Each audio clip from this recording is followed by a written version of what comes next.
여러분들 반갑습니다. 나무사 합격의 길 이건우입니다. 오늘은 제11회 나무사 1차 시험 수목 병리학 기출문제 해설 강의를 진행하도록 하겠습니다. 자, 여러분들 네이버 카페 나무사 합격의 길에 들어오신 다음에요. 다양한 게시판들이 있는데 그중에서 1차 시험 기출문제 게시판에 들어오시게 되면 여기서 여러분들이 기출문제를 직접 다운로드 받아보실 수가 있습니다. 여기서 기출문제를 확인하신 다음에 직접 풀어보시고 이어서 해설 강의를 들으시는 게 훨씬 더 좋겠죠. 자, 가장 먼저 문제 1번부터 보도록 하겠습니다. 다음 중 나무 주사의 예방 또는 방제 효과가 가장 낮은 것을 물어봤습니다. 우리가 치료가 아닌 예방 또는 방제 효과라고 하는데 초점을 두고 이 문제를 바라봐야 할 필요가 있어요. 자, 이 문제의 정답을 미리 말씀을 드리면 바로 밤나무 줄기 마른병인데요. 이 병의 방제 방법을 아무리 눈 씻고 찾아봐도 우리가 나무 주사와 관련된 내용들은 찾아볼 수가 없단 말이죠. 왜 그런지는 다른 보기들을 보면 이해할 수가 있습니다. 자, 가장 먼저 1번과 3번에 해당하는 뽕나무 오갈병 그리고 대추나무 빗자루병의 병원체는 누구죠? 파이토플라즈마죠. 얘네들은요 주로 누구에 의해서 전파가 됩니까? 바로 매개충, 주로 매미충류, 그 중에서도 우리가 잘 알고 있는 모무니 매미충이라고 하는 예에 의해서 전파가 되죠. 그러면 그 전파를 미리 막으려면 예방 또는 방제를 하려면 어떻게 해야 됩니까? 그 매개충을 잡아 죽이는 방식으로 하면 되겠다. 자, 그때 효과적인 게 보다 바로 나무 주사라는 거죠. 실제로 모무니 매미충을 잡기 위한 약제가 등록이 되어 있죠. 나무 주사용으로. 자, 그리고 이것과 같은 맥락으로서도요. 우리 5번 소나무 제선충병을 보게 되면 매개충이 누굽니까? 솔수염 하늘소, 북방수염 하늘소. 소나무 제선충병은 치료가 가능해요? 불가능해요? 불가능해요. 오로지 예방만이 답입니다. 자, 그러다 보니까 이 매개충을 죽이기 위해서 우리가 나무 주사를 사용을 하게 되더라. 자, 2번 느릅나무 시드름병은요. 얘도 마찬가지다. 매개충이 있습니다. 매개충이요. 형성층 부위를 가해하면서 물간을 가해할 때 최근에 형성된 물간이 바깥으로 노출이 돼요. 그러면 여기에 나무종 몸에 붙어 있었던 그 병원균이 물간 내로 유입이 되면서 병이 퍼지게 되는 거죠. 그죠? 물론 지금 1번부터 3번 그리고 또 밤나무 줄기마루병을 제외한 1, 2, 3, 5번이 도관과 관련된 내용들도 있어요. 자, 그래서 그것과 관련돼서도 나무주사의 효과에 대해서 말씀드릴 수 있지만 우리가 이 문제에서 핵심적으로 바라봐야 될 부분은 뭐다? 예방 또는 방제 효과이기 때문에 이 매개충에 조금 더 초점을 맞춰서 이 문제를 바라봐 주시면 되겠습니다. 그래서 이 문제의 정답은 4번 이렇게 체크하시고 넘어가시면 되겠죠. 자, 문제 2번. 보기에서 병을 일으키는 병원체가 담자균에 속한 것을 모두 고른 것은 이렇게 물어봤네요. 자, 분류가 가장 중요해요. 수목병리학, 수목해충학 이 두 학문은요. 분류가 시작이고요. 분류가 끝인 학문입니다. 반드시 여러분들 공부를 하실 때 처음부터 이 병이 어디에 소속이 되어 있는지 분류를 잘 하시면서 공부를 하셔야 되겠습니다. 자, 좀 보기 편하게 바꿔 놓을게요. 애초에 담자균이라고 하면은 얘네들은 곰팡이에 속해 있는 얘들이죠. 곰팡이가 아닌 얘들이 껴 들어가 있네요. 자, 디귿, 뽕나무 오갈병, 그리고 대추나무 빗자루병 같은 경우에는 파이토플라즈마가 병원체고, 지금 리을에 있는 밤나무 뿌리옥병 같은 경우에도 세균이, 그쵸? 병원체이기 때문에 애초에 디귿, 리을, 비읍 같은 경우에는 요거는 정답에 들어갈 수조차 없는 그런 보기다라고 보시면 되겠습니다. 자, 그러면 나머지도 하나씩 보도록 하죠. 철쭉떡병 그리고 소나무혹병 같은 경우에는 모두 다 담자균이고 밤나무 빗자루병 같은 경우에는 파이토플라즈마라고 알고 계신 분들 없으시겠죠? 그죠? 밤나무 빗자루병은 잔항균입니다. 요거 꼭 알고 계세요. 빗자루병이라고 해서 다 파이토플라즈마는 아니죠. 대표적으로 밤나무 빗자루병은 잔항균이고요. 전나무 빗자루병은 또 담자균이에요. 요것도 잘 기억을 해두시고요. 자, 밤나무 가지 많은 병 잔항균이고 마지막 잣나무 아밀라리아 뿌리 썩은 병 담자균입니다. 그래서 정답은 기억, 니은, 이응 2번이 정답이 되겠습니다. 자, 3번 보기의 병원체 종류와 증상을 옳게 나열한 것은 이라고 하는 문제입니다. 자, 여러분들이 실제 시험장에서 이런 문제를 맞닥뜨리게 되면 어떻게 해야 된다? 뒤도 돌아보지 말고 표시하고요. 넘어가세요. 일단 풀지 말고. 왜 그러냐면 이 문제를 풀기 위해서는 보기와 선지를 하나씩 매칭을 해 보셔야 돼. 이런 식으로. 이런 식으로 계속 매칭을 해 보셔야 되는데 시간이 너무 오래 걸립니다. 우리 시험의 핵심은요. 문제를 물론 정답을 골라내는 것도 핵심이지만 빨리 처리해야 되는 것도 핵심 내용 중에 하나예요. 1분 동안 한 문제를 반드시 풀어내야 되거든요.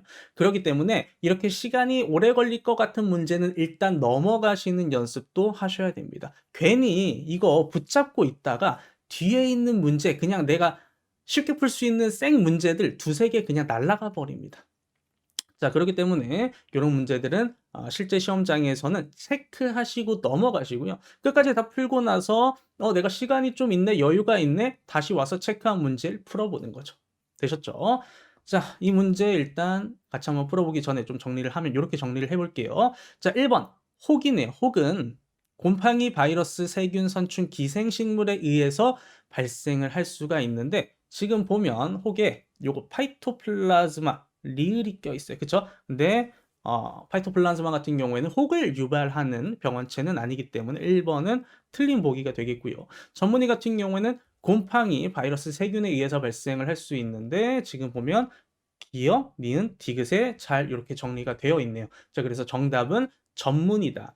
자, 이런 식으로 1번 아니면 2번에서 정답이 해결되면 너무 좋은데 1번도 아니고 2번도 아니고 3번도 아니고 4번도 아니고 만약에 5번이었어요, 정답이. 그러면 시간이 엄청나게 많이 소요가 되겠죠, 실제 시험장에서. 자, 그렇기 때문에 제가 아까 전에 말씀드렸던 대로 이렇게 좀 풀기 좀 까다로운 시간이 오래 걸릴 것 같은 문제가 나오면 일단 패스를 하셔라. 그거 말씀드리고 넘어가도록 하겠습니다.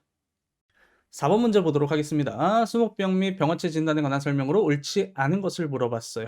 1번 습실처리법은 곰팡이 감염이 의심될 때 주로 사용을 하죠. 우리가 의심가는 어떤 잎이 있어요. 이게 어떤 곰팡이에 의해서 병이 걸렸을 것 같기는 한데 그 잎을 자세히 봤더니 뭐 포자라든지 균사 이런 것들은 관찰이 되지 않았다. 그러면 습한 환경을 만들어 놓은 페트리 디시 동그란 거 접시 안에다가 그 식물체 조직을 넣어 놓습니다. 그리고 나서 시간이 지나서 거기서 만들어지는 균사라든지 포자 이런 것들을 확인하는 것이 습실 처리법이 되겠죠. 맞는 설명이고요. 2번 광학현미경으로 바이러스 감염에 의한 봉입체를 관찰을 할 수가 있어요.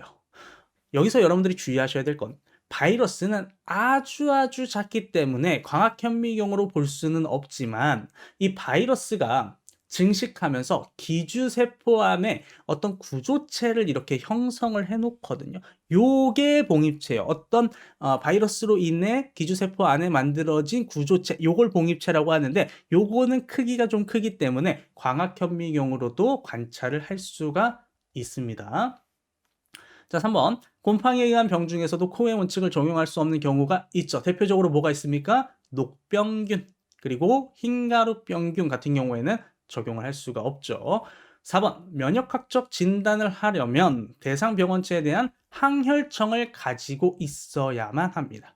이 면역학적 진단은 간단하게 말씀을 드리면 기존에 내가 알고 있었던 병인지 아닌지를 빠르고 신속하고 정확하게 확인할 수 있는 방법이 면역학적 진단인데 내가 기존에 알고 있었던 병인지를 확인하는 것이기 때문에 이 병원체에 대한 항혈청을 가지고 있어야만 면역학적 진단이 가능한 겁니다. 자, 마지막 5번. 그러면 이제 요게 정답이 되겠네요. 그죠? 5번이. 썩고 있는 뿌리를 다피로 염색하여. 우리가 다피로 염색하는 거는 뭐냐면 파이토플라즈마를 진단하기 위해서 하는 게 다피 형광 염색이라는 거거든요. 자, 근데 우리가 잘 한번 생각을 해보면 파이토플라즈마는 살아있는 세포에서만 살 수 있죠. 살아있는 조직에서만 산단 말이에요. 여러분들 잘 생각해 보세요. 얘 뭐예요? 절대기생체예요. 자, 근데 썩고 있는 뿌리, 이미 세포가 사멸을 해 있어. 근데 그걸 다피로 염색하면 파이토플라즈마를 관찰해서 감염 여부를 확인할 수 있을까요? 없을까요? 불가능하다라는 거죠. 그죠? 그래서 우리가 그걸 좀 생각을 해보면 4번 문제도 어렵지 않게 해결을 할 수 있는 그런 문제였다라고 볼 수가 있겠습니다. 자, 5번입니다. 수목 또는 산림쇠락에 관한 일반적인 설명으로 옳지 않은 것을 물어봤습니다. 1번 도관을 갖고 있는 수종에서만 도관을 갖고 있는 수종에서만 발생이 보고되고 있다라고 해요. 여러분들 도관이 뭐예요? 도관. 수액이 이동하는 통로잖아. 일종의 파이프잖아요. 그죠? 근데 도관을 갖고 있는 수종은 누구예요? 바로 피자식물이죠. 어? 갑자기 기억나십니까, 여러분들? 그러면 나자식물은 뭘 갖고 있다? 도관이 아니라 가도관을 가지고 있다. 즉, 1번 보기를 다시 설명하면 이런 거죠. 피자식물에서만 이런 쇠락 발생이 보고되고 있다. 맞는 설명이에요? 아니죠. 그죠? 가도관을 가지고 있는 침엽수에서도 이런 쇠락 증상이 발생이 보고가 되고 있기 때문에 1번이 틀린 보기가 되겠고요. 따라서 정답은 1번이 되겠습니다. 이 수목 또는 산림쇠락과 관련해서는 핵심적인 내용이 이거예요.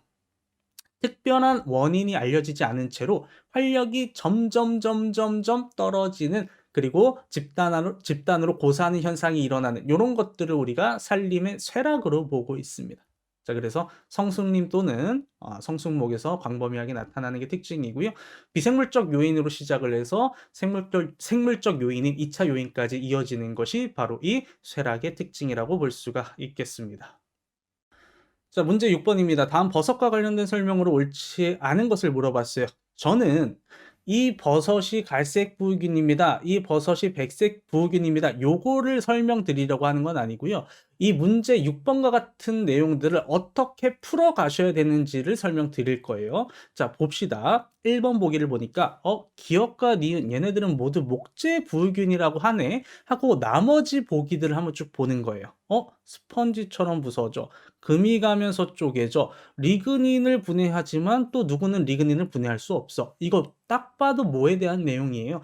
부우균 중에서 갈색 부우균과 백색 부우균에 대한 내용이겠거니라고 하는 게 눈에 딱 보이죠. 그러면 1번 보기는 정답일 가능성이 굉장히 높죠. 99%죠. 그죠? 자, 그러면 그 다음에 이어서 2번을 보는 거예요. 기역은 주로 침엽수를, 니은은 주로 화렵수를 가야 한다. 이거 뭐에 대한 내용입니까? 갈색부와 백색부에 대한 내용이더라. 자, 그럼 우리가 여기서 예상을 해볼 수가 있겠죠.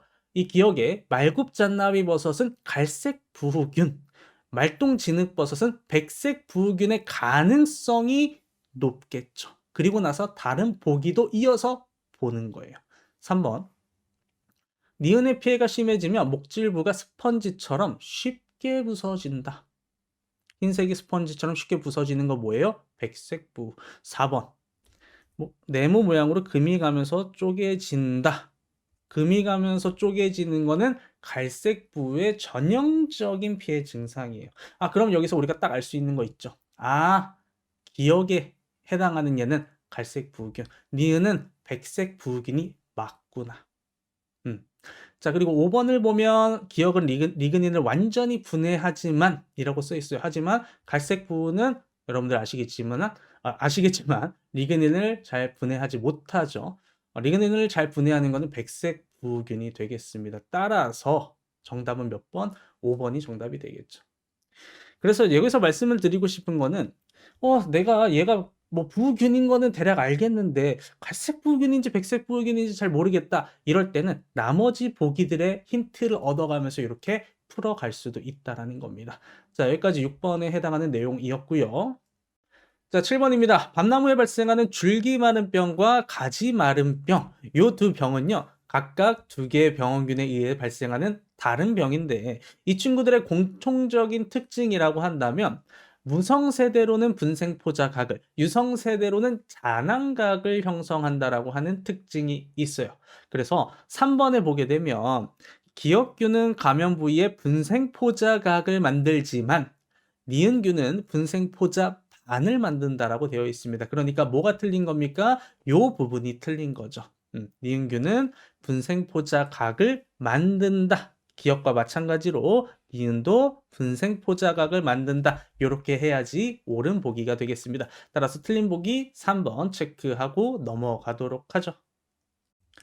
참, 그리고 제가 모든 문제의 모든 선지들에 대해서 다 설명드릴 시간은 좀 부족하죠. 아무래도. 그러다 보니까 중요한 문제들 같은 경우에는 제가 모든 보기들에 대한 내용을 설명을 드리겠지만 그렇게 크게 중요한 내용들이 아니다 싶은 부분들은 제가 건너뛰기를 할 겁니다. 근데 이제 혹시라도 여러분들 중에서 나 이 내용 잘 모르겠는데 하는 부분이 있으면 그거는 따로 질문을 주시면 제가 답변을 드릴 수 있도록 할게요.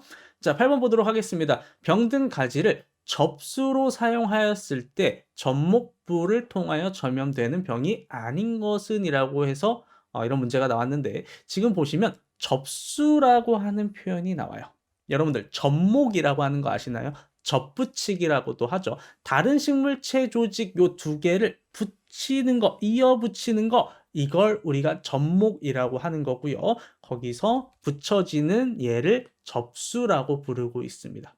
자, 그랬을 때 이 문제에서 물어본 건 뭐예요? 만약에 이 접수가 병에 걸린 애였다. 그랬을 때 여기에 있는 병원체가 요렇게 원래 있었던 식물체까지 이동돼서 전염이 되는 병이 아닌 것을 물어봤어요. 여기 있는 병원체가 요로 이동을 할 수 있으려면요. 전신성 병해여야만 합니다. 도관을 통해서 병원균이 이동을 할 수가 있어야 돼요. 병원체가. 자, 그랬을 때 우리가 대표적으로 잘 알고 있는 전신성 병원체 뭐가 있습니까? 파이토플라즈마 바이러스. 그죠? 자, 그랬을 때 1번 같은 경우, 1번과 5번 같은 경우에는 바이러스로 인해 발생하는 병이고, 오동나무, 쥐똥나무, 빗자루병 같은 경우에는 파이토플라즈마에 의해서 발생하는 병이니까 나머지 보기, 포플러르 갈색무늬병, 이 곰팡이에 의해서 발생하는 요 병만이 접목부를 통해서 전염되는 병이 아니게 되는 거죠. 이해되셨습니까? 자, 그래서 8번의 답은 4번이 되겠고요. 자, 9번입니다. 전염 경로를 차단하여 수목병을 관리하는 방법으로 옳지 않은 것을 물어봤습니다. 1번, 꽃사과나무 근처에 향나무를 심으면 안 되겠죠. 왜 그렇죠? 꽃사과나무 같은 경우에는 장미과 수목으로서 이 장미과 수목과 향나무를 가까이 붙여 놓으면 뭐 조금 더 정확하게 2km 이내로 얘네들이 서로 존재하게 됐을 때는 녹병균이 서로 왔다 갔다 하면서 생활사를 완성시킬 수 있기 때문에 이 녹병균을 예방하기 위해서 녹병균의 생활사를 완성시키지 못하게 하기 위해서 서로 떨어뜨려 놔야 된다라는 겁니다. 자, 2번. 소나무 제선충 감염병은 발견 즉시 제거해서 소각해야 되죠. 왜? 소나무 제선충병은 한 번 감염되면 100% 고사예요. 치료할 수 있는 방법이 없어요. 그러니까 빨리 제거를 해서 다른 데로 전파되지 않게 막는 것이 중요하겠습니다. 자, 3번. 포플러르 조림지 근처에는 일본 잎갈나무를 심지 않는 게 좋죠. 왜 그러냐? 포플러 잎녹병 중간기주가 누구다? 일본 잎갈나무거든요. 우리 앞에서 나왔었던 향나무 녹병에 관련된 이 중간 기주에 관련된 내용도 있네요. 자, 그래서 이런 녹병균들 특히 이런 녹병균들 같은 경우에는 중간 기주를 서로 붙여놓지 않는 이런 차단하는 것이 상당히 중요하겠다라고 보시면 되겠습니다. 자, 4번. 장미 모자이크병 예방을 위하여. 자, 장미 모자이크병은 어떤 병원체에 의해서 발생하는 병이다? 바로 바이러스에 의해서 발생하는 병이다. 자, 감염된 낙엽을 그러모아 태운다라고 되어 있는데 이제 그러모아가 서로 이렇게 흩어져 있는 것을 모은다는 뜻이에요. 모아서 태운다라고 되어 있습니다. 자, 여러분들 바이러스는요. 얘도 아까 파이토플라즈마 마찬가지로 뭐예요? 절대기생체. 살아있는 데서만 생존을 할 수 있어요. 근데 이미 낙엽이 졌다? 낙엽이 졌다라는 건 이제 그 잎에 있는 세포의 생명 기한이 다 됐다라는 거죠. 바이러스도 곧 죽어요. 그렇기 때문에 걔네들을 굳이 모아서 태우는 게 그렇게 크게 효과적이지는 않겠죠. 자, 그런데 뭐 잎이 좀 떨어졌어요. 그래도 좀 살아있는 바이러스가 예를 들어 좀 있다라고 칩시다. 얘네들이 전파가 될 수도 있는 거잖아요. 아니에요. 아니에요. 우리 곰팡이, 뭐 세균 얘네들이랑 좀 다르게 뭐 바람에 날려서 기주로 침입하고 이런 건 없습니다. 바이러스 같은 경우에는 뭐 매개충이라든지 아니면 뭐 접목 이런 방식을 통해서만이 전파될 수 있기 때문에 4번 이렇게 낙엽을 모아서 태우는 것으로는 효과적이지 않다라고 할 수가 있겠습니다. 그랬을 때 우리 수목 바이러스병의 방제 대표적으로 할 수 있는 것들은 무병무묘 병에 걸리지 않게 키우는 것들, 그리고 열 처리를 한다든지 아니면은 병증이 심하게 나타났을 때는 수목을 제거하는 정도의 방제가 효과적이지 뭐 이미 병이 발생한 그 잎에서 있는 그 병원체 바이러스를 태우는 거는 그닥 효과적인 관리 방안은 아니다라고 생각을 해두시면 되겠습니다. 자, 그래서 9번 문제 4번 체크하고 넘어가시면 되겠어요. 문제 10번입니다. 식물 병원체 중 세포벽을 가지고 있는 원핵 생물의 생태에 관한 설명으로 옳지 않은 것을 물어봤습니다. 자, 우리가 배우는 병원체 중에서 원핵 생물이라고 하면 세균과 파이토플라즈마를 떠올리실 수가 있으실 텐데요. 파이토플라즈마 같은 경우에는 세포벽이 없기 때문에 사실상 이 문제에서는 세균에 대해서 물어보는 문제다라고 보시면 되겠습니다. 1번, 주로 상처나 자연개구를 통해서 기주식물로 침입을 하죠. 뭐 자연개구라고 하면 기공, 수공, 밀선, 여기선 빠져있지만 피묵, 요거까지 여러분들이 기억을 해주시면 되겠습니다. 자, 2번 화상병균, 조금 낯서실 수도 있는데 우리 불마른 병균 생각하시면 돼요. 똑같은 세균입니다.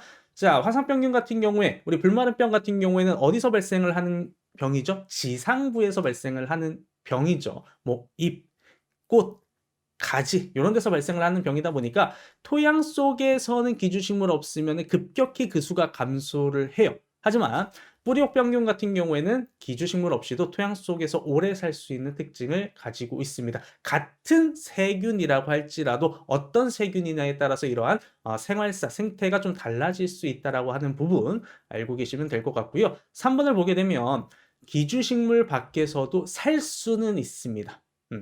지금 뿌리옥병균 같은 경우에는 기주식물 없이도 오랫동안 살 수 있다라고 나오잖아요. 그죠? 그래서 기주식물 밖에서도 살 수는 있지만 기본적으로는 세균은 대부분 기주식물 안에서 기생하는 특징을 가지고 있어요. 자, 4번. 매개충에 의해 전반되는 것은 많으나 매개충 체내에서 증식하는 것은 없지 않습니다. 예외 사항이 있어요. 근데 이 문제가 조금 어렵긴 했는데 뭐가 이제 매개충 체내에서 증식을 할 수 있냐면 이 입가마른병 있죠. 우리가 물관부 국제성 세균이라고 부르는 입가마른병을 유발하는 이 세균. 포도피어슨병이라고 여러분들 들어보셨나요? 그 균이랑 똑같은 균이에요. 요 균은 매개충의 체내에서도 증식이 가능한 세균으로 알려져 있습니다. 그래서 예외 사항으로 요거 하나 정도는 알고 계시면 좋겠죠. 그래서 10번에 옳지 않은 보기는 4번 이렇게 체크를 해주시면 되겠습니다. 자, 11번입니다. 다음 수목병 진단 결과에서 빈칸 안에 알맞은 것은? 이라는 문제고요. 한번 보도록 하겠습니다. 6월에서 7월경 모가나무 잎에, 우리 모가나무 하면 뭐예요? 장미과 수목이다. 그죠? 모가나무 잎에 노란색과 갈색 반점이 이렇게 나타났으며 잎의 뒷면 반점 부위에는 회갈색의 긴 털 모양인 땡땡이 다수 형성되었다. 요거 뭡니까? 요거. 우리 녹병 배울 때, 생활사 볼 때 잎 뒷면에 형성되는 녹포자기. 그죠? 이 녹포자기에서 만드는 게 누구예요? 녹포자죠. 그래서 이것을 광학현미경으로 관찰하면 노란색의 둥근 녹포자가 다수 보인다. 이렇게 볼 수가 있겠습니다. 자, 그래서 11번의 정답 1번 체크하고 넘어가시면 되겠어요. 12번입니다. 옥신의 양이 증가되어 이상비대 증상을 일으키는 병이 아닌 것은? 이라는 문제고 이상비대 증상, 즉 혹이 발생하는 병이 아닌 것은 이렇게 물어봤다라고 생각을 하시면 되겠어요. 우리가 앞서서 풀어봤었던 내용 중에 이 내용이 한번 나왔었던 적이 있죠. 혹이라고 하는 병증의 원인은 곰팡이, 바이러스, 세균, 선충, 기생식물 이렇게 있는데 여기에 포함되어 있지 않은 얘가 하나 있어요. 누구? 파이토플라즈마에 의해서 발생하는 대추나무 빗자루병. 그래서 5번 체크하고 넘어가시면 되고요. 참고로 대추나무 빗자루병에서 나타나는 요 빗자루 증상은 옥신이 아닌 시토키닌에 의해서 발생하는 증상입니다. 물론 이건 혹이라고 부르진 않죠. 혹이랑 다른 증상이에요. 빗자루 증상은. 근데 요거는 옥신이 아닌 시토키닌에 의해서 발생하는 증상이다라고 기억을 해두시고요. 자, 그리고 요것도 궁금해하시는 분들이 계세요. 향나무 녹병에서 이상비대 증상 혹이 있었나요? 있습니다. 그래서 향나무류 농안주 나무에서는 이렇게 혹 증상이 나타나는 특징도 있으니까 요것도 같이 기억을 해두시면 좋겠어요. 13번입니다. 다음 특징을 나타내는 뿌리병은? 이라는 문제고요. 우리 보기 첫 번째 줄 읽어보면 병원체보다 기주가 병 발생에 더 큰 영향을 미친다. 우리가 이걸 뭐라 부르죠? 기주우전병이라고 부르죠. 요것과 반대되는 개념이 이제 병원균 우전병이 되는데 기주우전병을 결국에는 고르라는 문제가 되겠어요. 자, 그중에서 침엽수와 하렵수에서 모두 발생을 하고요. 근데 기주우전병은 사실 대부분 침엽수와 하렵수에서 모두 발생하는 경우가 많아요. 자, 그러면 세 번째가 중요하겠죠. 병원체의 영양 생장 기관에는 유연 공격벽이 존재한다. 뭐라고요? 유연 공격벽. 우리 곰팡이도 다 같은 곰팡이가 아니에요. 곰팡이 안에서 대표적으로 잔항균이 있고 또 담자균이 있죠. 이 유연 공격벽이 관찰되는 거는 담자균만 해당을 합니다. 그러니까 이 문제에서 물어본 거는 기주우전병이면서 담자균문에 해당하는 병원균을 고르라는 겁니다. 자, 2번과 4번이 기주우전병에 해당을 하거든요. 근데 흰날개 무늬병은요, 잔항균에 의해서 발생을 해요. 아밀라리아 뿌리썩은병이 담자균에 의해서 발생하는 병이기 때문에 13번의 정답은 4번이 되겠습니다. 14번 목재 부위에 관한 설명으로 옳지 않은 것을 물어봤습니다. 1번 연부 피해 목재는 마르면 할열, 할열이 뭐예요? 목재가 갈라지거나 쪼개지는 요거를 우리가 할열이라고 부릅니다. 연부 같은 경우에는 목재 안쪽까지 피해가 발생을 하지는 않지만 이렇게 표면에 할열 증상이 나타날 수 있다라고 기억을 해주시면 되겠고, 자, 2번 일부 진균과 방성균, 즉 곰팡이와 세균은 목재 부균 생장 억제 효과가 있습니다. 대표적으로 곰팡이에서는 이 크리코데르마라고 하는 균이 대표적이고요. 그리고 세균에서는 스트랩토마이세스라고 하는 균이 대표적으로 있으니까 요거 대표균 정도는 조금 알아가시면 좋을 것 같고요. 자, 3번 감염 부위에 따라서 뿌리 밑동, 줄기, 가지 썩음으로 구분할 수 있다. 특징이 뭐예요? 2차 생장을 하는 조직들이죠. 여기서는 이제 부가 발생을 할 수 있다라고 보시면 되겠고요. 자, 4번. 아까시 흰 구멍버섯은 갈색 부균으로 심재를 먼저 분해하고 변제를 분해한다. 심재를 먼저 분해하고 변제를 분해하는 것은 부균의 아주 일반적인 특징이에요. 자, 우리 심재 같은 경우에는 살아있는 조직의 비율이 사실 수선 유족직 말고는 없죠. 대부분 다 죽어있는 조직. 근데 변제는 살아있는 조직이 많아요. 심재에 비해서는. 자, 그러다 보니까 생각을 해보세요. 내가 어디를 쳐들어가야 돼. 어디를 공격해야 되는데 사람들이 막 많이 있어. 그런 데를 쳐들어가는 것보다는 사람이 좀 잘 없는데, 그쵸? 그런 데를 쳐들어가는 게 훨씬 더 수월하겠죠. 부균 입장에서도 그런 거예요. 변제를 공략하는 것보다 심재를 공략하는 게 더 쉬운 거죠. 그래서 심재를 먼저 분해하는 것이 부균의 특징입니다. 그 다음에 변제를 분해를 하는데 이 4번이 틀린 이유가 있어요. 뭐가 틀렸냐? 갈색 부균이 아닙니다. 아까시 흰 구멍버섯은 백색 부균이에요. 자, 그래서 그 내용이 틀렸기 때문에 4번이 정답이 되겠습니다. 자, 15번입니다. 보기에 수목병을 일으키는 병원균의 속이 같은 것은 이라고 되어 있고요. 보기를 보니까 다 세균에 의해서 발생하는 병인데 결국에는 학명을 알아야지 풀 수 있는 그러한 문제가 되겠습니다.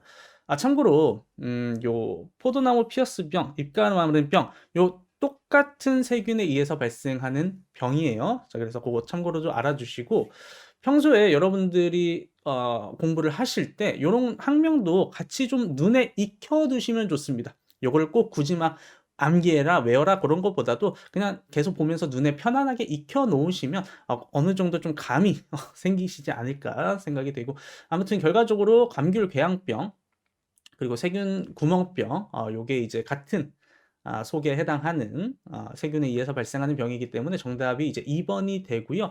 이 잔토모나스 속이죠. 근데 제가 이제 학명 같은 거 읽을 때 아마 기존에 여러분들이 알고 계시는 학명이랑 좀 다르게 발음하는 경우들이 있을 거예요.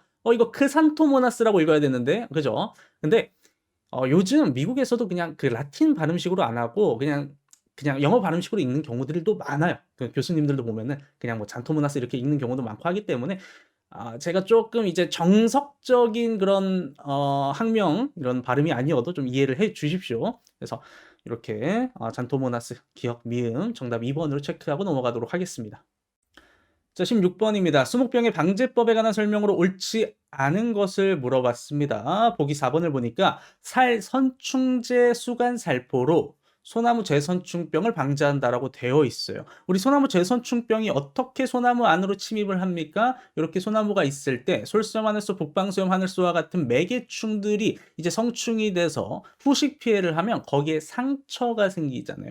그 상처를 통해서 매개충의 몸 안에 있었던 재선충이 소나무 안으로 침입하는 거 아니겠습니까?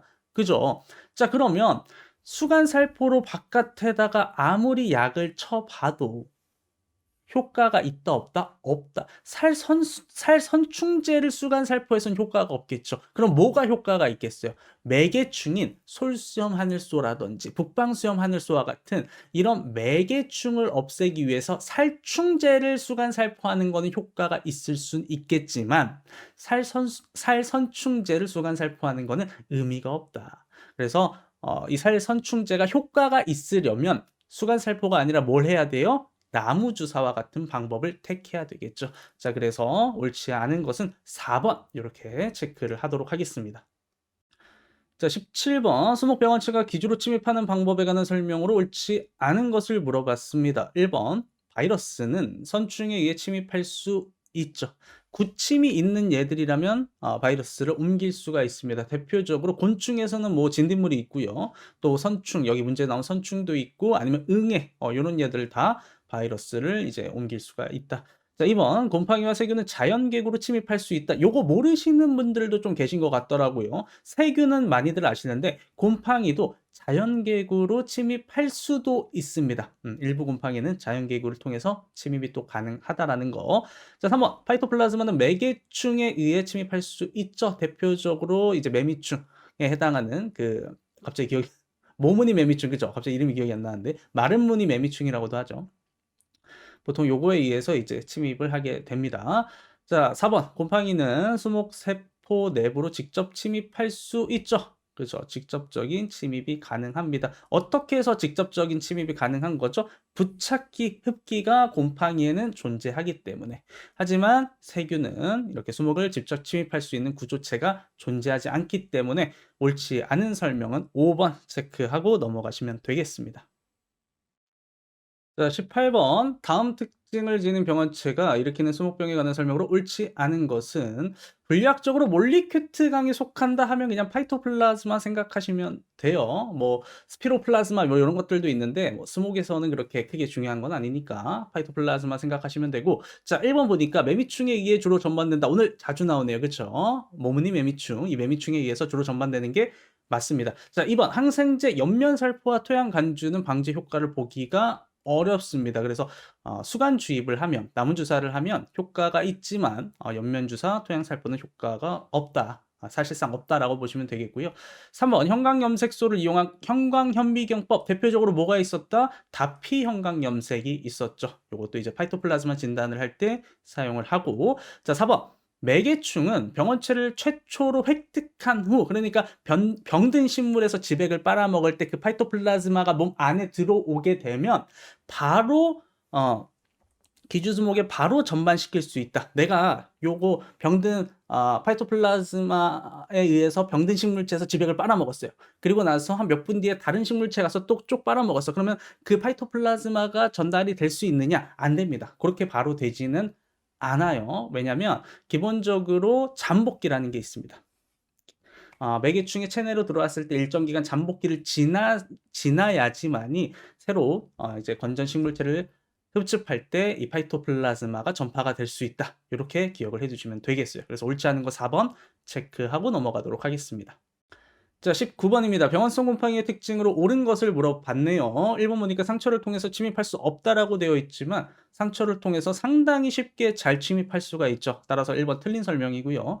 2번 균핵과 후벽 포자는 휴면을 위해서 형성된다 이렇게 되어 있는데 우리가 병원체 휴면을 크게 세 가지로 이렇게 구분을 해서 볼 수가 있거든요. 그중 내구성 구조에 의한 휴면을 보게 되면 균핵, 후벽 포자와 같은 이런 내구성 자실체를 형성해서 휴면을 하는 경우가 있어요. 그래서 균핵과 후벽 표자는 휴면을 위해서 형성이 되는 것이 맞습니다. 따라서 2번 보기가 맞는 설명이 되겠고, 아마 요것도 궁금해하실 분들이 계실 것 같아서 조금 설명을 드리면 담자균류는 영양 생장 기관의 단순 공격벽 근처에 꺽쇠 연결이 존재한다고 되어 있잖아요. 이 꺽쇠 연결이 존재하는 거는 맞아요. 꺽쇠 연결이라는 게 뭐냐면 핵 분열을 통해서 만들어진 핵을 옮기기 위해서 이런 식으로 꺽쇠 연결체라는 걸 만들어서 핵을 운반을 합니다.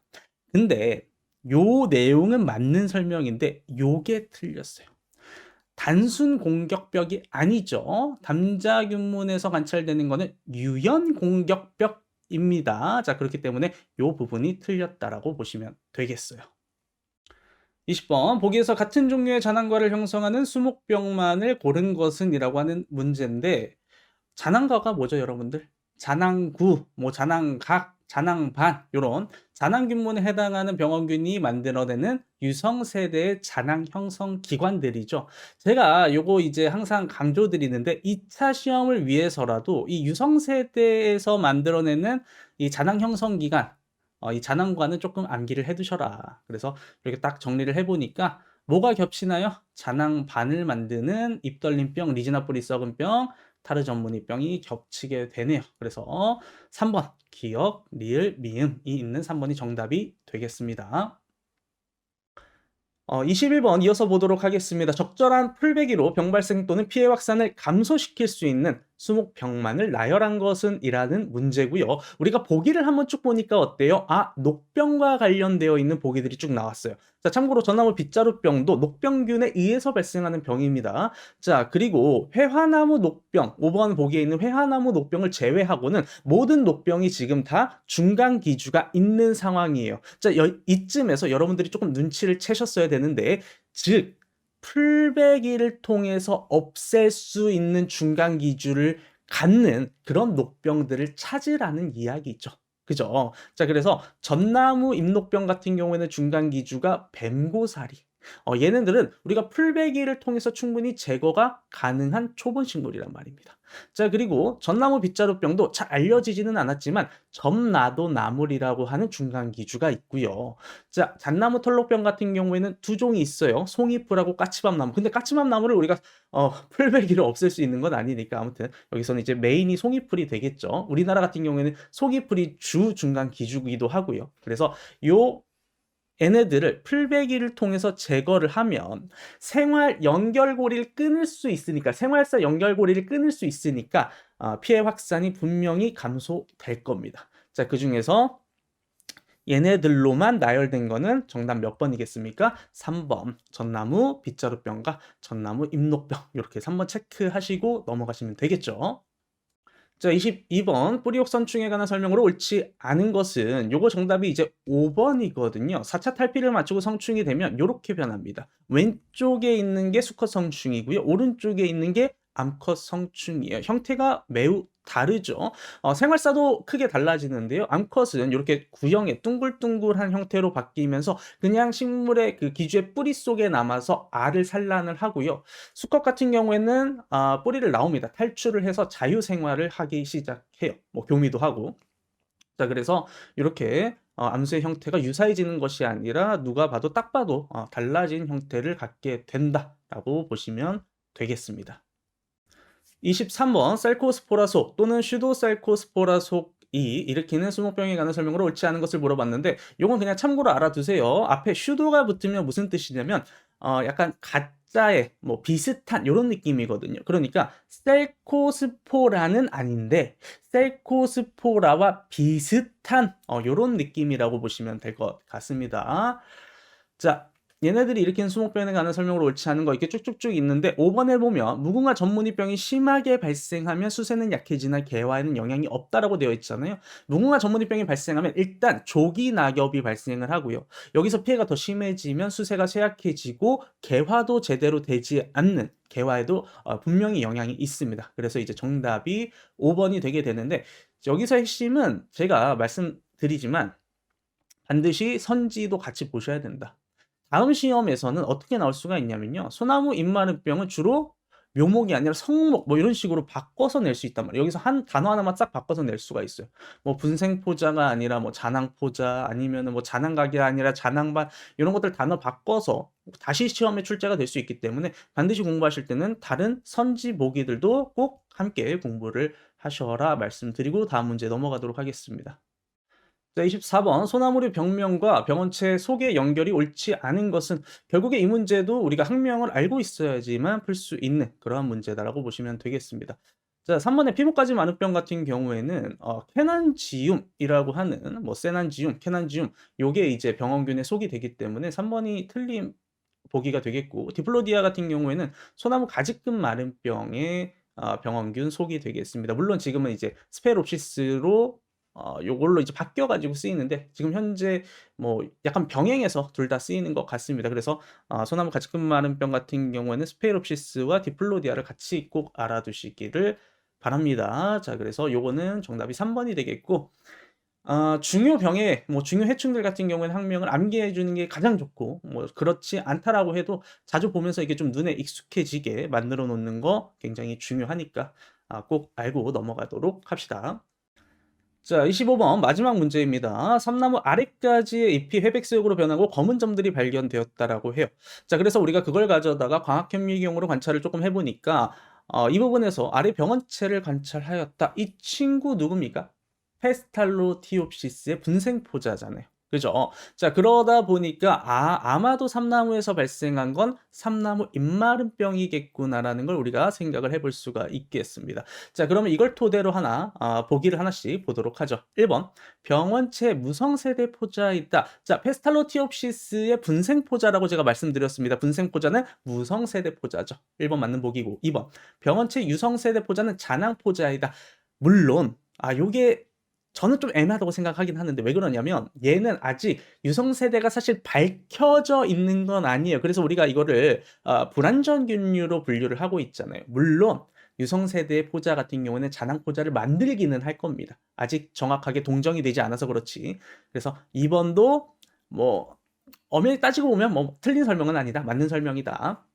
3번 이 표면의 뿔 모양의 분생포자 덩이를 만들게 되어 있습니다. 그래서 이게 포자가 뭉쳐 가지고 뿔의 형태로 이렇게 튀어나온다. 표피 조직을 찍고 튀어나온다라고 보시면 되겠고 자 그래서 아까 전에 보시면 이 검은 점들이 발견되었다고 했잖아요. 요게 이제 분생포자 덩이, 뿔 모양의 분생포자 덩이일 것이다라고 생각을 해 주셔도 될 것 같아요. 자 중앙의 세세포는 보시다시피 착색이 되어 있고요.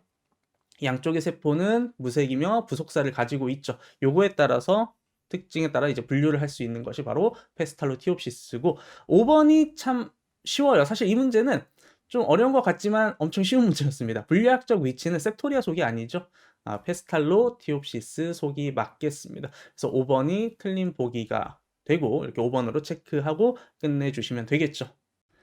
자 그래서 오늘 이제 10 일에 나무사 1차 시험 수목 병리학 기출문제 해설 강의를 다 진행을 해 봤는데 여러분들 중간중간에 아마 이해가 잘 되셨던 부분도 있으실 거고 혹시라도 좀 잘 이해가 안 되시는 부분이라든지 그런 내용들이 있으면 질문 남겨 주시면 제가 최대한 자세하게 한번 답변 드릴 수 있도록 하겠습니다. 자 그럼 오늘은 여기까지 하고 마무리 지어 보도록 하죠. 감사합니다.